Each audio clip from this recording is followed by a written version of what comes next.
scene that really disturbed me, where he's walking by and these men are tossing around this beaten up or drugged up woman that they're clearly going to rape. Yes. And Snake just keeps walking by. This isn't a fight he wants to get into. Maybe this is kind of like the lions and the hyenas again, where he could have done something, but he's resource limited with his bullets and he could get hurt. I don't know. So he went on it. And there were just a lot more mean, weird things where Romero and his crew had dressed up President Donald Pleasance as kind of a woman. And I suspect that, once again, I suspect that was to rape him. Yeah. And I think there was a reference of, you have no idea the horrible things they've already done to me. Mm-hmm. So again, there was a lot more meanness. And again, and instead of shooting Hoops at risk of being shot mercifully for a death, he was fighting that giant barbarian of a man in the wrestling rink that they had set up, right? A rink. I don't know the term. Skating rink, wrestling ring. Maybe there's ice. I guess if there's ice on this wrestling ring, then it's a. So our original was mean. Not throughout, but it was meaner. And the woman gets dragged away and eaten. Remember, she's obviously going to get eaten by those people. Right. This one, there's very little meanness. And the meanness was done to someone who was already dead.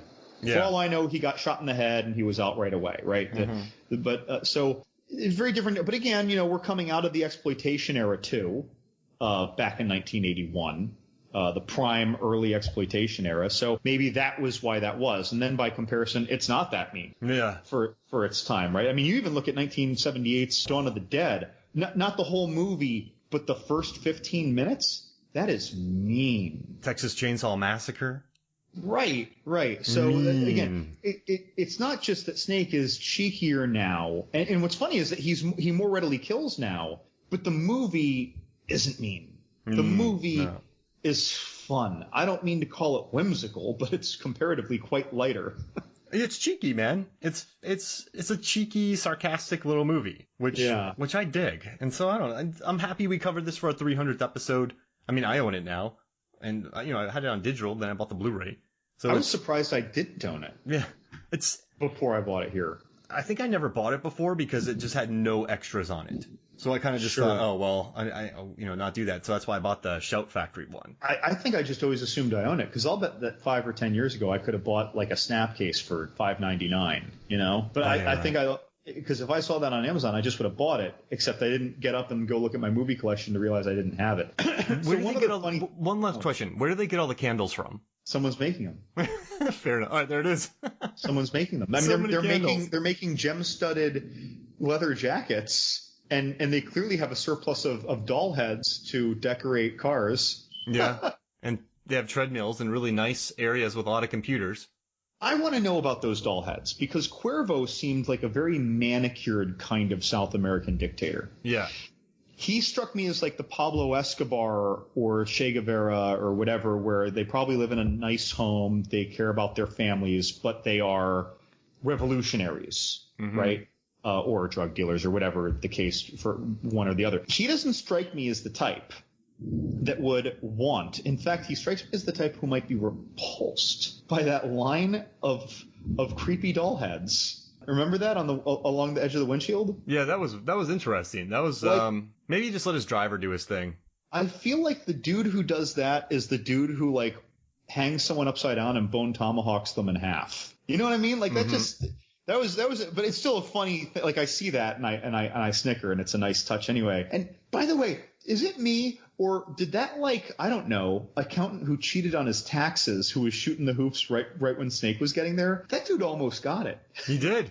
Yeah, he did a pretty good job. He was the last second, he just missed it. So I want to know, was that accountant, did he have a pickup game of hoops at his local YMCA that he did twice a week where they're just this accountant's going to be, he's going to get 3 points. No, dude, he got 9 and he just missed the last basket wearing his tie. He had just gotten there and had to do it. Oh, man. If he had just taken off his tie and taken off that button-up shirt that was half tucked in, would he have done better? Would he have made it? Yes. That could have been distracting. Oh, I would love that. Tank top guy running around. There can only be one guy with the sleeveless shirt, though. But that guy did a pretty good good job. And I like that when Snake makes the 10th shot, and then you got Cuervo saying, shoot him. Cuervo's guys didn't. Yep. He went to do it. And then the Utopia stopped him from killing him. Right. I gotta kill him. Yeah. The dude, there's honor there. They started cheering for him. Everyone loves Snake, John. Do you think that after Snake Fury eroded the world, that Stacy Keach was quietly happy because now he knew he could get a steak and there wouldn't be any cameras on him? Yes, absolutely. Because the world's going to be at war. And he could have sex with someone that he wasn't married to. Not that you should just pick someone randomly to do that, but I'm just like, he could do all the things that were on the no list. So no missiles will be able to be shot, right, during this time because all the electricity's down? Well, hold on. Like a bazooka, I don't think has any electrical components. Yeah, you're right. So, but they can't have helicopters or planes. But I guess they could have missiles? I guess it just depends on the kind of missile and the kind of firing device. So he's gonna eat some steak and then probably be shipped off to war. They're gonna hang glide in. And this was just like, so basically right after this role, by the way, would it be right after this role that Kurt Russell took about a year lifting weights to get ready for Soldier? It was. He got ripped in that movie. Jeez Louise. He got big. Because they were going to do that, and he ended up, that's why Paul Anderson shot Event Horizon, because they were waiting on Kurt Russell. And then El Nino happened, they lost all their locations. Wait, so Event Horizon was just a filler film for him? Yeah, because remember how little time he had? That's amazing, though, that Event Horizon was essentially a filler film. It makes me so happy. I love it. It's such a great movie. Yeah, dude. Yeah, listen to that episode, by the way. So my lab technician, who's probably going to hear this eventually, he watched Event Horizon. I was harping on him. We were listening to all our podcasts where we mentioned Event Horizon. We listened to other podcasts, plural, that mentioned Event Horizon. He's like, apparently I really got to see this movie. So I dropped it on him. He watched it alone, and he came back to me like, that, how could you do that to me? Like, apparently it creeped him out to no end. And then after that, we're listening to our podcast episode about it, where we're just like, yeah, it's fun. I mean, it's got some mean stuff in it, like some gruesome everything, but like, this is a cool, fun, movie to watch. And he's just like, how do you two find it that way? And like, he thought it was harrowing, Mark. People, remember the test audiences, how that destroyed them? Yeah. He's really into horror. He's really into horror, but that just about broke him. Those visions of hell. He said one night his 1-year-old woke. Do you guys hear the thunder? Yeah, I've been hearing it. That's what it is. A massive storm. Perfect. Well, we're talking about Event Horizon, but he woke up like the night after watching Event Horizon, and his 1-year-old was crying, and he woke up and he said, "Alexa, turn on all the lights." He didn't even want to walk down the halls and turn on one light. He needed all the lights in the house on before he checked on his little son. The production design. I mean, they built that orb in the Bond stage. I mean, that was a massive, mature horror film full of beautifully grotesque images. Makes me happy. Apparently the death orgy will forever traumatize him. I hope they never show more. They showed just enough for that thing.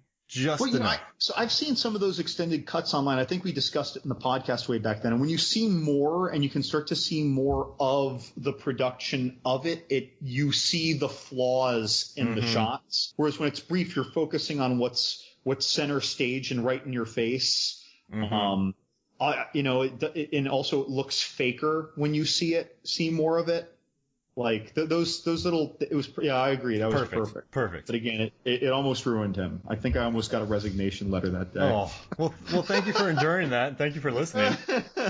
Well, he acknowledged it was a good film, but he was like, wow, like you should not have let me watch that alone. I'm like, well, I watch it alone all the time. That's a turn on all the lights movie for sure. All right, well, thank you, man. This is 300 episodes. Dude, we all already got to start thinking about what 325 is going to be. Oh, yeah, another Kurt Russell picture. Yep. All right, we'll figure it out. We'll talk. We'll plan on it. But this was fun, man. Thank you. Whoa! Dude, I need to throw in a horror movie. It's like getting dark in the house, too. It's getting dark. All right, so for me, Mark Hoffmeyer, and for John Levengood, this is Movies, Films, and Flicks. We'll see you next week.